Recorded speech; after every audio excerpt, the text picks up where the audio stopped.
Good day, everyone. Welcome back to the Doc of Detox show. Today's show is Lyme's disease, Alzheimer's, live Q&A with Dr. Michael Finkelstein. Dr. Michael Finkelstein is an expert in the field of health and healing. I'm very excited to be speaking with him today. Good day, Dr. Michael Finkelstein. How are you? It is a good day. It's a beautiful day. It's great energy, and sharing this moment with you and the people who are listening, very meaningful to me. So I appreciate it. Thank you very much. Thank you, sir.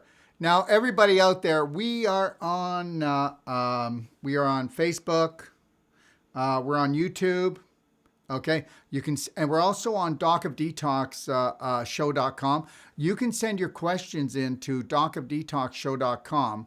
Okay, and live today, and then they're going to send them up to me to the iPhone, and then Dr. Finkelstein or myself, but most questions should be coming directly to him, and those questions will be answered live for you.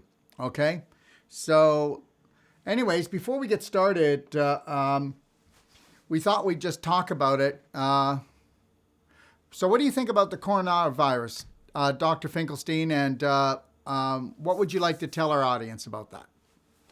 Well, the first thing is to take it seriously with the respect that there are things out there, infectious diseases in particular, that at any moment could hurt any of us. And this is not necessarily anything substantially new, though, of course, a new epidemic would be devastating for a lot of people at one time. We don't know if that's what's going to happen now. There's reasons, obviously, to surveil the environment and pay attention to these sort of things. However, I think that the media does us a little bit of a disservice, as they do just with simple weather issues, sometimes by dramatizing the potential. And as much as we need to be prepared for certain things, they don't balance the reports with what I'd like to do with you today, which is, well, what can I do about it? You know, it's things are in our environment, they're here for sure. Rather than just come from a place of fear and anxiety about it, I think when we take control, the measures that are available to us in our own lives, we do the best we can to deal with what might happen. Hopefully nobody listening, nobody near us gets a terrible infection like what this is supposed to be, but we would be wise to think about it, take care of ourselves every day so that if something came across our path, we'd be prepared. Beautiful answer. So here's the deal. Like, if you want to go to my Facebook, you'll see I did a one-a-day on this morning, where I just gave people some really great tips that they should be doing anyways. Like, I already do these things without a plague or an epidemic or a supposed plague or epidemic or the next crisis. And the reality is like Dr. Finkelstein said, if you want to panic yourself, you're going to get very acidic. That'll lower your vibration. That'll make things open, and then predators come in. And understand something. Isn't it kind of funny that it's usually the weak, okay, those that are sick and those that don't look after themselves and have bad habits are the ones that will be prey to any type of virus, any type of bacteria, any type of parasite. So the reality is it's a good day to start just looking and loving after yourself. That's what I would say. Mm-hmm. What do you think, sir? I agree. And even in the subjects we'd be talking about today, specifically Lyme disease, Alzheimer's, and any other neurodegenerative condition, the answer for the most part is the same. When we're in balance, when we're strong, when our systems are working well, we're less likely to get any of these things. And even if we were to get them, we're more likely to have a milder case. And more important, to be able to continue on the course of our life, which is what's the meaning of that life? It gets us to attend to the things that matter to us most today, our relationships starting with ourselves and other people, the planet, the divine. When we focus there, we're going to do the best we can. And when we do that, we feel empowered and we're less likely to be badly hurt. Beautiful. So let's get right into it today, everybody, and welcome to the show. Christine from Facebook. Hi, Dr. Finkelstein and Dr. Wolfe. Thank you for this intriguing information and advice. I would like to listen to your book, Slow Medicine, on Amazon Audible. However, I go to order the Audible version and it changes to your book, 77 Questions of Skillful Living. Is this the same as the Slow Medicine? It's essentially the same. The recording I did was 77 Questions for Skillful Living, which was the first edition. So there are minor, though important changes, but you will get the gist of it. You will certainly hear my voice for many hours. And part of what's in the book, of course, is not just the content, what you could read or listen to, but what I'm trying to express, which is the calm, focused attention to details without getting neurotic. And I think you'll get 99.9% of what you need from that particular version of the book. Very good. Do you have a copy of your new book there? I do. Can you please show it and let people know where they can get it, sir? Okay. Yeah, I'm going to have to stand up for Oh, you. that's okay.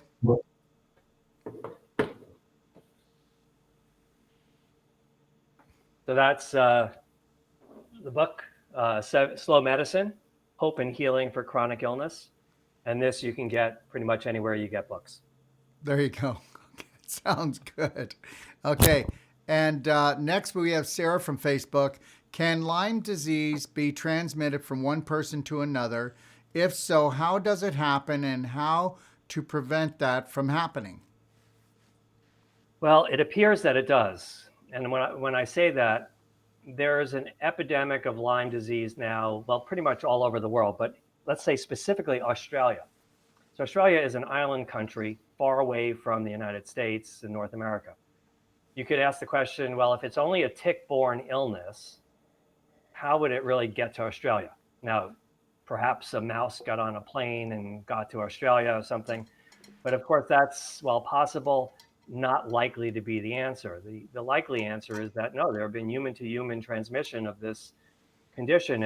And the most likely ways is the way people communicate infections to each other normally, probably in this case through body fluids, saliva, and through sexual contact being the two most important.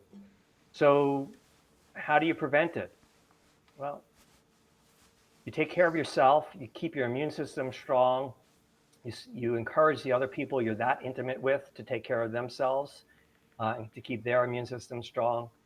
And then you be mindful of the fact that despite all of that, you may still get infected. And that if you develop any signs or symptoms of a condition you think could fall into the category of something like Lyme, which could be, as we discussed, a plethora of different types of symptoms, then get attention from somebody who really knows and understands the condition. Excellent. Thank you, sir. This was a call in, and her name is Martha. I live in Canada, and being tested for Lyme here is hard to do. I suffered from all the symptoms of Lyme for years, yet my doctor told me I had fibromyalgia and refused to test me for Lyme, as it was a waste of the government money. I had to seek testing on my own terms and was not directed any medical help after the diagnosis. If I had not taken matters into my own hands, would I have suffered great consequences for believing my doctor that it was simply fibromyalgia? Why was my doctor so persistent? I don't have Lyme disease. That I don't have Lyme disease, and should not be tested for it. And why do they do this? That's a great question because it's probably such a common experience. And that's frustrating too, to be able to say this as a physician myself, to hear about my colleagues who I think are really not taking care of people as well as they can. That said, I think this is a byproduct of our training. We're trained in medical schools, even to this day. If you can't see it yourself, it sort of doesn't exist. So conditions, you mentioned fibromyalgia, that don't have a clear-cut medical diagnostic test like a blood assay, it's hard to come up with that diagnosis as opposed to strep throat. I can swab your throat. I can see it on a little thing. It turns blue. You've got strep throat, yes or no. Lyme, fibromyalgia, a lot of mental emotional states are very hard to quantify. The body doesn't respond the same in two different people. Sometimes the body's response is vague, meaning it can respond that way to many stimuli. So doctors learn a little bit but there's no help in the laboratory to make it clear cut. And so therefore they don't see it so easily, and they don't have the patience, unfortunately, to really sit with people, spend the time, and go where there is some information that would help you understand the condition. The other side of it is another part of it is there isn't great blood testing for Lyme disease. The tests that are out there, and there are several different types of assays, are notoriously inaccurate. And when they're inaccurate, even if they're positive, doesn't necessarily mean people have it. And even when they're negative, doesn't necessarily mean people don't have it. So to interpret that test requires more skills than just simply looking at the lab report itself, where it puts it into the category of abnormal or normal. Doctors therefore have to spend a lot more time and thought as to what does this mean and how do I put it into the clinical sense. So Lyme disease is prototypical of a condition that takes time and energy for somebody to think through, carefully weigh the possibilities, and then get into the array of conditions that go into it, as we discussed, the multiple infections, the other aspects of the condition, like your own environment, which includes the heavy metals you've accumulated and the toxins you've been exposed to, and then come up with one understanding and treatment plan, which might include a multiple of different things. So I'm reiterating the point I said 2 minutes ago, which is this is really going to be up to you finding qualified practitioners. And in this case, it's a subset of medical professionals. Therefore, it's frustrating and it's not easy. I feel for you, but I appreciate your persistence in how you sort of stuck with it to get to what you need to understand. And there may need to be more persistence to really get the support you need to take it through to the end, which is when you feel back to yourself, healthy and vibrant, which is the point of all of this. Thank you, sir. Jake sent in, he just texted in, what are the first common signs of Alzheimer's, and is there anything I can do to prevent it? Well, Alzheimer's is in the category of a neurodegenerative condition, meaning some part of the nervous system degenerates. And in this case, it's the area of the brain typically that's responsible for cognitive function, meaning our higher intelligence, the ability to do mathematics, our ability to think abstractly, our ability to recall events, our ability to communicate. These are all our cognitive functions. And the first symptoms sometimes are hard to differentiate between what we associate with normal aging. As people get older, they forget things, or they can't recall somebody's name, or they do misplace their keys, or they get confused. A lot of that you would say is really normal. If it's happening to a much younger person than you would expect those things to happen to, let's say somebody in their 40s or 50s, that's a flag. If it's happening to somebody in their 60s, 70s, 80s, you could say, well, there's don't reason to get terribly alarmed unless it persists at a rate and gets worse at a rate that you think is not really the normal, very long, years long process. Again, like I just shared with the question about Lyme disease and the testing for it, Alzheimer's, by the time you test for it, let's say a CAT scan of the brain shows clear-cut degeneration, it's pretty far down the road. There are obvious attempts to do better testing with the proteins that are associated with Alzheimer's, try to identify them early.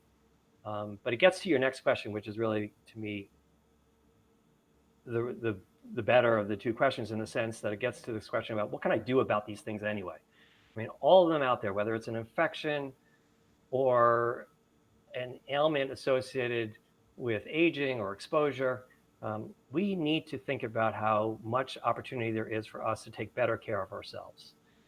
And in the case of Lyme disease, you're not just protecting your brain, but you have to understand that you're protecting your whole set of systems, starting with how your body deals with material that's old in your own body or toxic from the environment that leads to inflammation. A lot of it is our own thinking, anything that's inflammatory, the other things people say to us or around us, these are all inflammatory.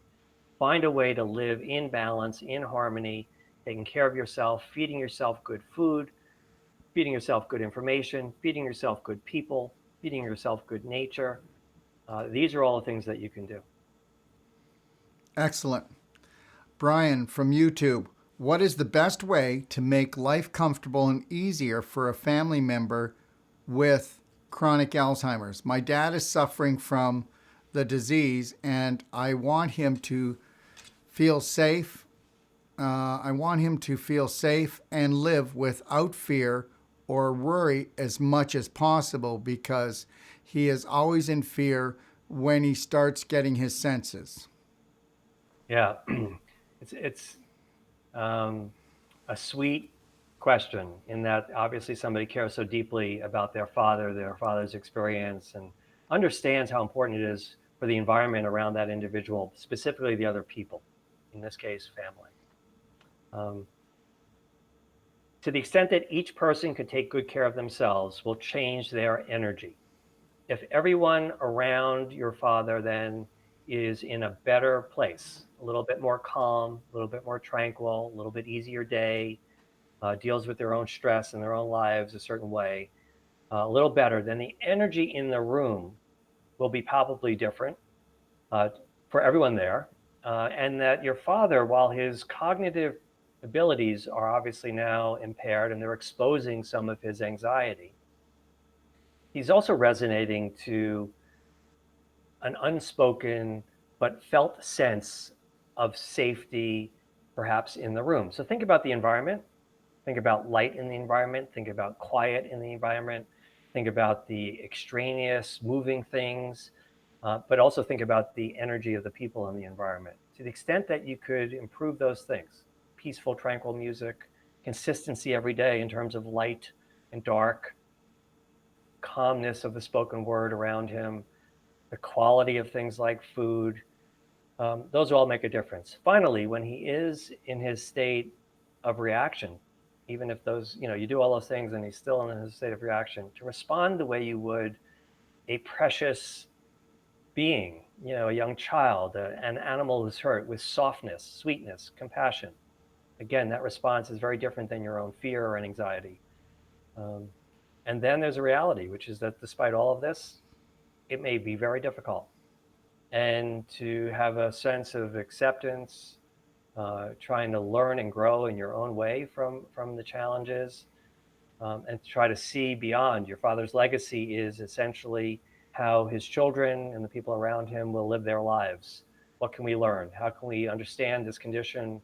What do we need to do collectively to deal with the environment, build conditions that contribute to it? How do we support each other?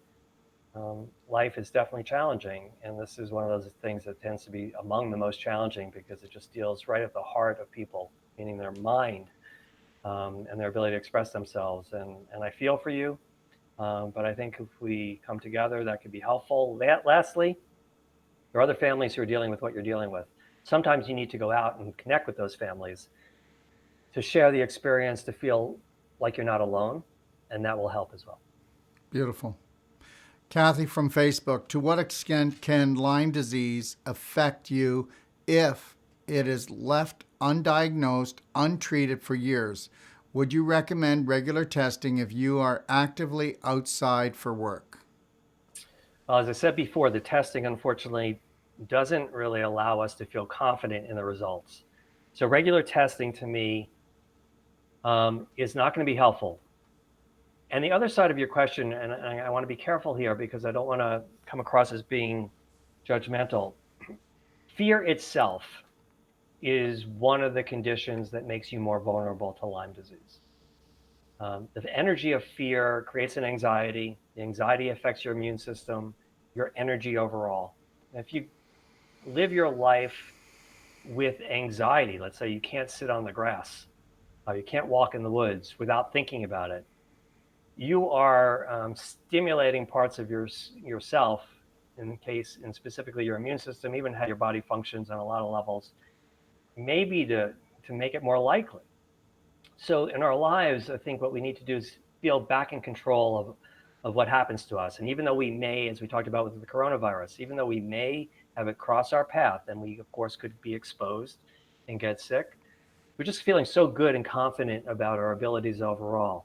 That positive mind is the opposite of fear. It's not what I'm saying is not to eliminate fear altogether. It serves us, but to be careful with it. Live your life. live your life with joy, live your life with passion, do the things that matter to you, be positive, consume foods that are full of life themselves, be around people who are full of life. This is what you can do. Then you're less likely to get Lyme disease. If you're to get it, it's less likely to be serious. Keep your eyes open. If you were to get symptoms, address them quickly without too much fear. And this is basically a recipe for living life in the 21st century. Thank you. So basically, let's stay in the present moment because that's the only point of power that we have. Yeah, I mean, a lot of people do get into, well, I could get this, I could get that, and I won't go out and whatever. I understand that. I'm not telling people to be insensitive to the realities or ignore them or in states of denial. But there's some place closer to that than fear itself. I don't get that the person who asked the question is really living in fear because she wants to go outside, and that's a very good sign. I would just keep doing more of the same, just feeling great about being outside. And the other thing we could do, frankly, and this sounds maybe really odd, is bless Lyme disease, bless the ticks, bless the bacteria, bless the viruses. They have a right to live. Perhaps they're doing something in the entire ecosystem that is really beneficial. Um, don't make them an enemy that you hate and that you have to kill, but coexist with them in a way. I think if we turn our attitudes about all things that threaten us to that, we change the tenor of our existence with life on the planet. We don't go to war with everything that could hurt us. We embrace our enemies. I mean, I think there's somebody famous who said that. Yeah, really. So Shane from YouTube, are some people more susceptible to getting Lyme disease than others? I'm generally a very healthy person. I have a good diet and follow a lot of Dr. Wolfe's health guides in his library. Would this make me less susceptible to getting Lyme disease even if I were to be bitten by a tick? Yes, I think the answer clearly is yes. If you are embracing that way of living and you have somebody, let's say a teacher or a guide that you follow and you really believe in, and you're taking action in your life. You're not just listening, but you're actually taking action in your life. You're thinking very positively. Um, in my book, Slow Medicine, I talk about 7 areas of our life. I call it the Slow Medicine Wheel of Health. If you looked at that and you saw that in each of those 7 areas, community, the divine, nature, yourself, others, you were doing all those things, you were checking those boxes, and you were living, feeling full, you have purpose and passion in your life, yeah, you're less likely to get badly sick. Um, for sure, you're more likely to be living a meaningful life today, which is really what I think, Dr. Wolfe and I share in common. It's like, the best measure of your health is going to be what you're doing right now, not about how long you live or whether or not you get a disease. But today you can assess, am I healthy? And that really gets into checking in and taking some sort of inventory of the things that really matter, which is what I just shared. And in so doing, then I think you're less susceptible. Why is it that 2 people go into an airport, one person comes out with a bad virus and the other person doesn't, and they're sitting next to the same person who was infected? People are different. You want to be in the category of different, that's immune system is working better, that your views on life are more positive, your energy is positive. Um, and look, in the end of it, we're all going to get old and die. The answer here is not to prevent that. That's why you get back to that same plan. Live today as if it's the last day of your life and make that as meaningful a day as possible, and you're going to be doing well. All right, we just had this come in from Paul. What should I expect from someone with Alzheimer's as it continues to progress? What is the extent of the symptoms of the disease so I'm prepared for what is to come with my brother who is in the early stages right now, and how fast do the symptoms progress? So I'd like to answer this question in 2 ways. The first might be the more conventional way that you would expect a physician to answer it, which is that everyone's different, but the course can be anywhere from months to many years. Typically, it's many years, but everyone is a little different. Sometimes younger people, the progression is faster. There are some medications that may be helped, but not so obvious. There's need for support for the family, as I talked about earlier, and then for the individual. Um, those are the things you can do. Now, that's what I said 10 years ago, 15, 20 years ago. It's a satisfactory answer. It's accurate based on data and epidemiology, meaning the study of people who have this. Today, I would answer it very differently. Only the beginning would sound the same. People do differently. You and your brother could do better than most. So despite what I just said, I would ask the question and say, what can I do to have my brother's story be the best among people with Alzheimer's? And then I would get into even how he, especially in the early stages, may be able to do things differently. Um, he may not be 100% competent as he used to be, but it sounds like he's got at least you in his life around him to maybe help him. Think about what he's eating. Think about the spirit of his life. What's in his environment? How many flowers are in the room where he's sitting right now? How many plants and trees? How many animals does he come in contact with? Try to shift his environment so that all this living energy is around him, that he's saturated with life. Um, Help him practice to the extent that he can positive mind, affirmations that he really believes in, practices that help him believe in those affirmations because he's making them real. Thinking about the studies, the recent studies of quantum mechanics and how our thoughts and light energy and biophotons in our environment affect the manifestation of our DNA, their expression, even the DNA that may lead to something like Alzheimer's. There's potential. There's more potential than you may be led to believe by the conventional wisdom, and I would seek that. Absolutely. Thank you. And also think about playing the music that he loved when he used to dance. Linda from YouTube. My dad was diagnosed with Alzheimer's, and the doctors are trying to prescribe him a bunch of drugs, but I'm afraid of the damage it can cause or side effects it will add. What are your thoughts about the treatments doctors suggest for Alzheimer's patients, and are there safer alternatives? Right. Well, I think what you're pointing to is very real, which is that the drugs have side effects, no question. And some of those side effects will be troubling. You never know who's going to get them. And so, you have to be prepared and to accept that. I'm not saying do that, but I'm saying that that's the reality. And the second is that they may not even work that well. And so you may wind up with the side effects without really a therapeutic benefit. So your bias, which is to consider the alternatives and to be really wary about the drugs, makes sense. It's a personal decision, that said, and people weigh it on their own. But I like the idea, no matter what you choose as far as drugs, is to consider what you can do in that category of what are the other things you can do, which may not just be complementary, by the way, but they may be primary. The way I answered the last question is, and the way I've answered several of the questions already today is the answer, which is the environment, starting with, the immediate, the physical environment, the space, the noise, what you feed yourself, both physically in terms of food and nourishment, and what goes into your mind in terms of thoughts from other people, the television. Then you think about the potential of amplifying the energy, the light energy that we produce with our thoughts intentionally for their healing effect. These are things that can be done that are active, that will stimulate the body's response to perhaps slow down, if not disable, the condition to begin with. That's where I would invest my effort. Thank you. We just got another one in. Carrie from YouTube. What can I do to help a young child that is suffering from Lyme's? Well, the same as an adult. Consider everything about their environment, but get them to somebody, a practitioner who knows what they're doing. And that's not necessarily easy to find. That's not somebody in every town.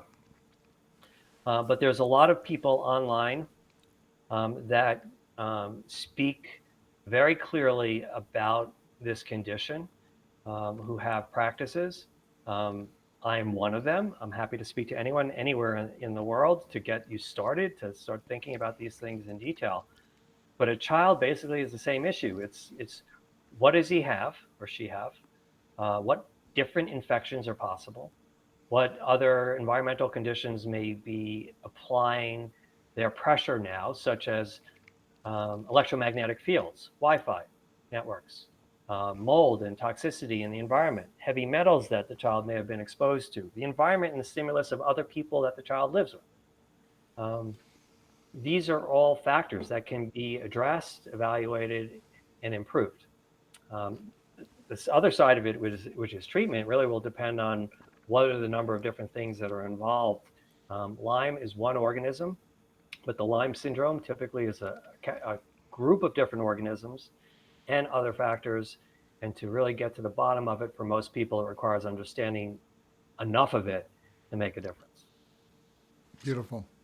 Chantel, I'm afraid from Facebook, I'm afraid to take the antibiotics my doctor has prescribed me for my Lyme disease. I don't want to make myself feel worse or have to deal with possible long-term side effects of medication. What do you suggest I do? Would the antibiotics be any help, or is there a natural way of healing Lyme? There are times in my practice where antibiotics can be useful by themselves early on, occasionally, very early on. Um, Once the illness is a chronic one, meaning after several weeks, by themselves, antibiotics are usually not enough by themselves. And so that's when you get into the need to find a practitioner who can help sort that out. Um, but again, to reiterate, there are occasions where antibiotics can be part of the answer, but usually in later stages, it's a complicated answer and it involves many things. If you don't feel you've got a physician or practitioner who knows enough about it, find somebody who does. It's, this is an important condition, and it's not something one should take lightly and go down the easy route, which is a pill. Um, that works occasionally, but pretty rarely in the case of a chronic Lyme. Thank you, sir. Carl from YouTube, are there any safety precautions I could take with a family member who has early onset Alzheimer's? Is there a possibility he could be a danger to himself or other family members in the future? Well, when you think of our brain and how it functions, like driving a car, as an example, first thing that comes to my mind is, yeah, people can be impaired with Alzheimer's, and they could not just get lost, which is one type of consequence, usually not necessarily harmful to other people, but they could not be able to focus properly while driving a motor vehicle, which of course can hurt somebody if it goes out of control. So it's a personal question. The responsibility of people around that individual is to be taken seriously. It's a hard decision to make, to take the keys away from somebody, as an example. And then there are other things that can happen. Somebody operates other machinery for their work, or is in some sort of responsibility for other people. Let's say, I don't know, I don't know, take people, and they're supposed to escort people from one place to another. If they get lost or they don't explain things properly, somebody could get hurt. So yeah, those are one of the consequences of Alzheimer's, which is the individual can be hurt themselves by a mistake, and they can hurt other people. Okay, thank you. Doug, is there a possibility of easy, full recovery if Lyme disease is diagnosed early on? I'm outside often. Would it be to my benefit to get tested? How often should I do so? You kind of answered that, but I'll let you take it away. Yeah, I mean, well, even though I'm not sure this is the questioner's point, but if you were outside, you were bitten by a tick, you got this obvious rash, then I think antibiotics can be useful by themselves, and that would be an easy way to go. I like adding certain herbs at the time because I think the likelihood is, again, this organism is not, the bite isn't just transmitting one organism, Lyme, maybe multiple. So you want to think about boosting your immune system at the time. Don't want to get into the specifics. I don't want to confuse people too much, but there are answers like what other herbal treatments you might take in addition to the antibiotics right away. For you, though, it sounds like you don't have any symptoms right now and you're just out a lot. again, getting tested isn't particularly useful.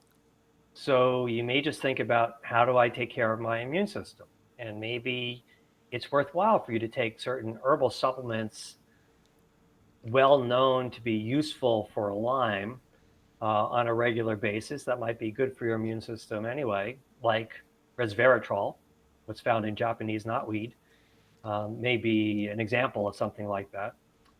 And as long as you're not symptomatic, then I think you may be okay there. But then question, I'm not symptomatic. A lot of people have symptoms.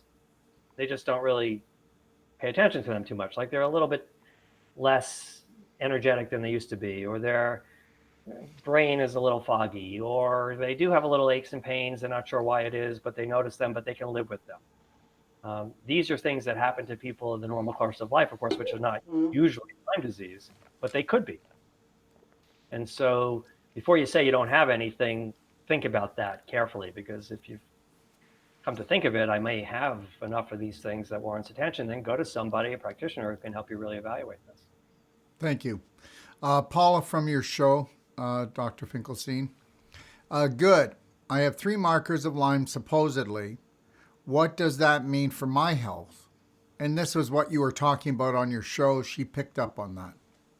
Yeah, well, the markers refer to antibodies that are identified, or bands, meaning a band means on a plate with different proteins that bind and then can be revealed with a pigment or a dye or a fluorescence. There's different proteins that fall into different bands based on their weight, can be identified. There might be 10, let's say on average, tested, and 3 specific bands, different weights, are positive, the other 7 are negative. That's what bands mean. And they're different bands. It depends on which 3 bands they are sometimes to think about, well, what's more likely to be true, very specific to Lyme, or more general. But as I said, the bottom line is these tests are not very reliable. Without sounding overly skeptical, I don't trust the tests, and I don't generally use them. There you go. Okay, Sharon from YouTube. My aunt has Alzheimer's and has continued to advance in symptoms over time, and it is speeding up. Do I need to be concerned about getting it? Is Alzheimer's hereditary, and if so, what are the genetic factors for developing the disease? So another really good question. There are many different variants of Alzheimer's. The clinical syndrome is classic, you might say. Somebody loses some of their cognitive ability slowly over time, usually an older person. But there might be many different causes of why that would take place. There is a common variable, which is a certain type of protein that's manufactured by the body in excess that damages or is reflecting damage in the brain itself. But the causes of the production of that protein can be numerous, one of which is genetics. But the other might be there's some real reaction to things in the environment. When people get genetic testing and they have the genetics that I just described that would lead to a greater likelihood of this, not all of them will get that disease. It reflects that there's something else that operates at the level of the gene and our DNA that has influence. And what I will tell you, whether you have the genetics or not, you want to influence that point in a positive way. And that point is at the level of a quantum physical reaction between biophotonic energy, this energy that circulates in the universe, emanating out of our body, but also being received from all the stuff around us in the environment, the immediate environment, as well as cosmic environment. Our thoughts generate this biophotonic energy, and it lands back down in between our cells and connects to our nucleus and basically signals our nucleus to behave this way or that. If we can influence that biophotonic energy, which we can with positive thinking and cleaning up our environment and aligning ourselves with harmony, we will, no matter what our genetics are, affect the likelihood to diminish the probability, and that's what I would suggest you do. Beautiful. Kevin from Intercom. I understand that there are different symptoms and severity of Alzheimer's disease. I'm wondering, how long does it take before a person sees warning signs of the disease, and how far has it progressed by the time the warning signs appear? Another good question. Let's say the average age of onset of Alzheimer's is 70 years old.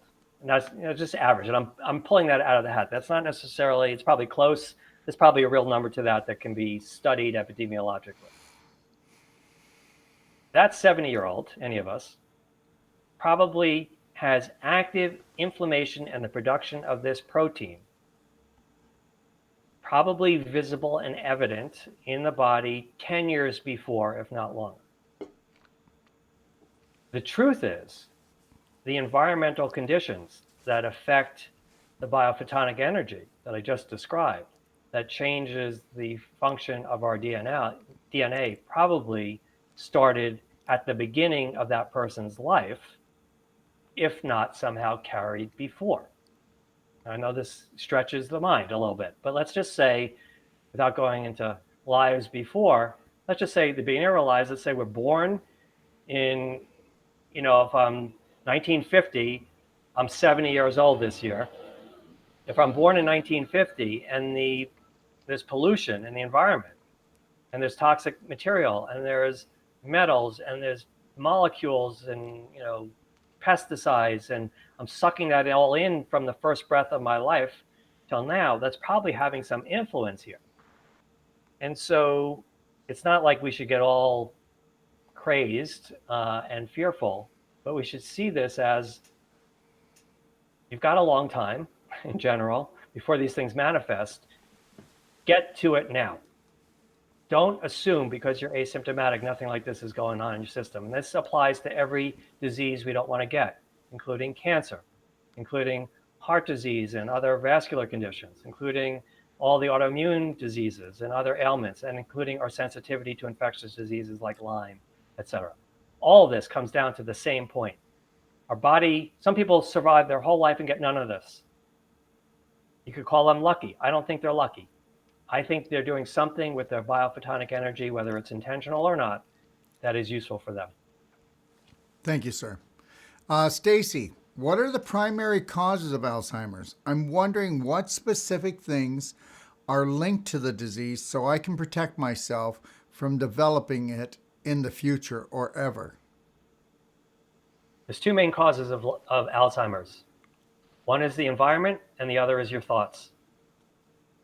Boom. And so I think you can work on your environment. There's a lot to do there. And when you do that, you're going to improve your thoughts because you're going to now say to yourself, I live in a so much better environment. But your thinking mind and your needs to be thought of, no pun intended, with reaching up into your higher state of consciousness with the question, my life has got to have meaning, and I want to make sure it has meaning. And this is the work and labor of my life, is to make my life more meaningful. And I'm going to do it with a passion and feel the purpose. And I'm going to live positively to do all of that.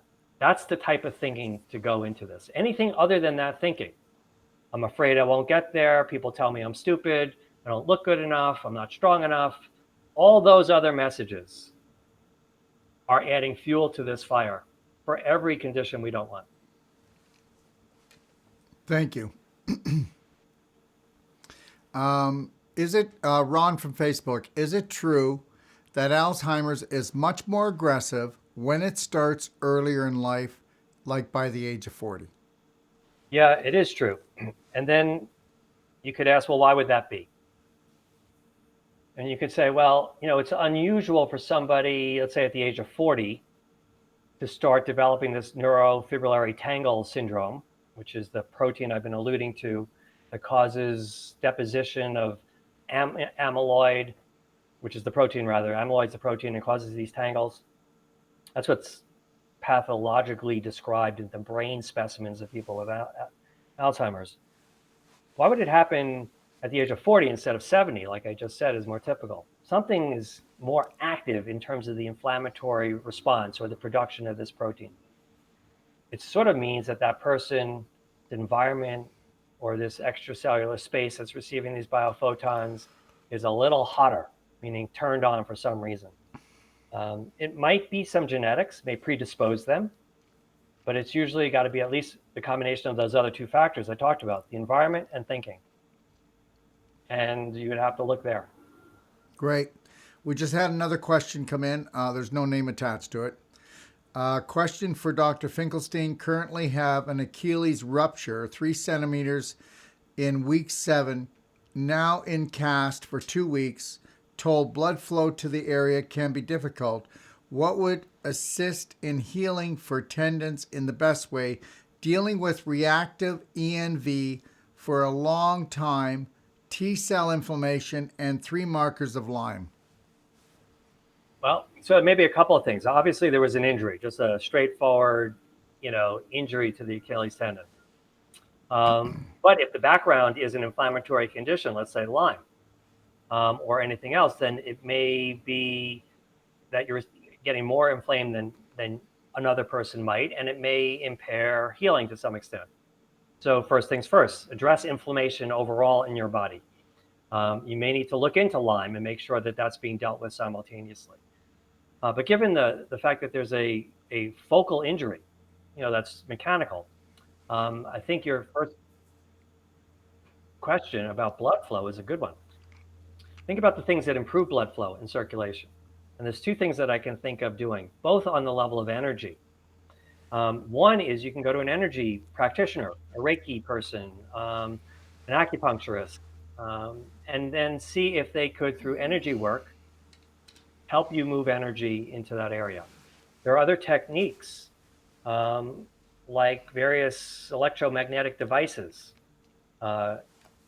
not as simple as a TENS unit, a trans-electrical nerve stimulation unit, but other things that might be applied locally, like a BEMER, BEMER, is a device where there's alpha stimulation that can improve microcirculation to an area, and those can be very effective in restoring circulation and promoting healing in a local area. Great, thank you. And that was from Paula from Facebook. So now we'll move on to Susan from Facebook. Can someone with Alzheimer's see great changes or improvements when treated naturally, even in late stages of Alzheimer's? Absolutely. And then I would say, we all know of one person who defied the odds with any condition. Let's call it with cancer, heart disease, autoimmune syndromes, infections. If one person can do it, it basically suggests that the human potential is that it can be done. And so there are people who have, you might say, miraculous recoveries from things that they should not have recovered from. At least that's what medical practitioners say. And that suggests that they're doing something that is really special from which we can all learn. I would focus on that. That's the positive side of that. I would not give up. I would be realistic. I would be careful if somebody is like a hazard, let's say driving. I mean, you can't take chances. But at the same time, I wouldn't give up. I would not assign anyone an outcome without giving it 100% of the effort in the ways that I've described. Thank you. Kara from Facebook. I'm pregnant and work outside a lot. What should I do if I find a tick on me so I can minimize my risk of Lyme disease, especially while pregnant? Yeah.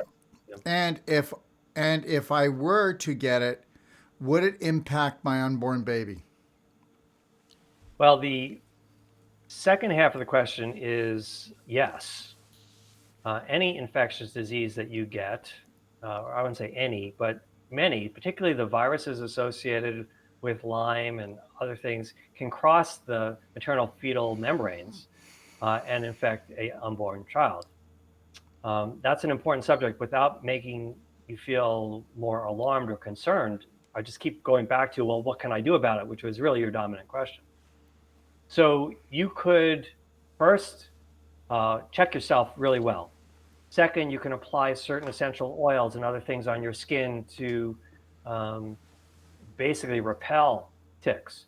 Third, you can think very positively and embrace the ticks in the environment and be at peace with them instead of attacking them, because if you attack them with your thoughts, potentially they're going to attack you with theirs. Live in your environment seamlessly. Swim essentially in the ocean, knowing that there's sharks there, but think about the dolphins. This is what I would say is a way to live in an environment without fear, loving the environment, because I think that will help you. But then, practically speaking, if you were to get sick, develop symptoms that you think may be Lyme, go to a practitioner who knows a lot about Lyme disease, because in this case, you're going to want to know somebody who knows not just about Lyme disease in an average adult, but a pregnant adult, where whatever you are given potentially could have effects on your fetus. You would want to basically be thinking about herbs, but even herbs can have important, implications, and you want to be really careful um, without being terribly fearful. I would embrace your life. I love the fact that you're outside. Who would want to be inside all day? This is part of the fear that I think we have to be careful of when it comes to anything that's circulated in the news about what's out there that could hurt us. If we all took it seriously, all lived in bubbles, which would be the ultimate outcome in an extreme way of thinking about it, to isolate ourselves from every infectious disease and everything communicable, would we really be happy to be alive? No, we have to live in the world. We have to live in the world that's somewhat precarious. We want to live positively in our light, in our passion, in our purpose. When we do that and do other things, we're going to live the best life possible with no guarantees, but we're going to live the best life possible today. Beautiful. Dan from YouTube, I've had Lyme disease, and the doctor has told me that I no longer have it. Can I get it again? Also wondering, is it anything like shingles where it goes dormant and then comes back when I'm in a stressful situation? Can that happen? Yeah, so most infections might be resolved or resolvable, and you can tell that by virtue of the elimination of all the symptoms associated with it.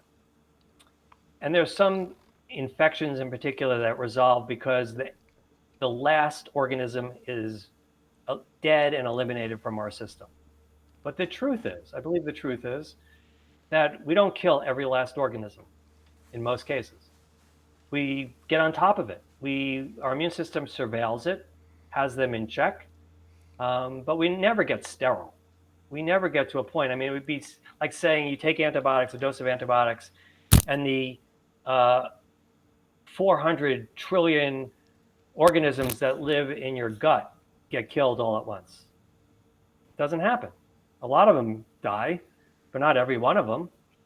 And so nothing on our skin, we can't kill them all. But what we're really looking for is our immune system gets these things in check. So it's quite possible that in check means there's still some organisms hanging around, but they're not causing trouble unless something about your immune system shifts, in which case they reactivate. And that's the classic example of shingles. You have chickenpox when you're a child, you're 10 years old, although now so many people are vaccinated, it's not that common. But people born before 1970, let's say, may have had chickenpox as a child. And, 50 years later, they're under a lot of stress, they get weak, they have another disease brewing like cancer, their immune system shifts, all of a sudden they get this rash, shingles. It's the virus that's been in their body for 50 quiet years, causing no trouble. So to me, it means don't assume they're gone.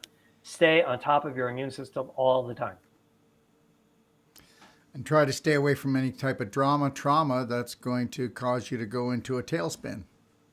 All of those things that cause us stress that we can't comfortably handle, because stress is not all bad. It's sort of like a bell-shaped curve of stress. A little bit of stress gets us active, motivates us a little bit, gets us to pay attention. Certainly when we're being chased by an animal, we want to be really stressed and run really fast. But there's a point to which we go over the top, and then it becomes chronic, or it's not even real, it's just sort of in our mind. And then we get to a point where we sort of burn out. And yes, that could be not only chronic, but it could be acute. We can think of coronavirus and get all freaked out. And then we winding up with another virus, like the influenza virus, which is far more likely to hurt us right now in this season. So we want to keep our immune system in check. That's what I mean. That's what you mean. by just thinking of all those things, like getting a little out of control in terms of our comfort level. We have to have mechanisms to deal with stress. We have to have good plans to alleviate ourselves of stress. Nature is a big thing. Um, Meditation, breathing, as well as harmony in our thoughts and in our actions. Thank you, sir. And here is our last question. Sandra from Intercom. My son is very active outdoors and spends a lot of time in the summer participating in outdoor activities and camping in wooded areas. Are there specific things I need to do if I find a tick on my child and ways to prevent a tick bite from turning into Lyme's disease? I love that he is outdoors in nature and want to minimize his risk of the disease. Yeah. I think it's prudent for people to have what you might call a tick kit, um, which is a little, sort of assembly of things like a tick remover, and then maybe some herbs. Um, Two herbs that I like are ledum, Ledum, which is a homeopathic remedy you put underneath the tongue, and andrographis, which is an herb, and teasel root, which is another herb. And those are liquids.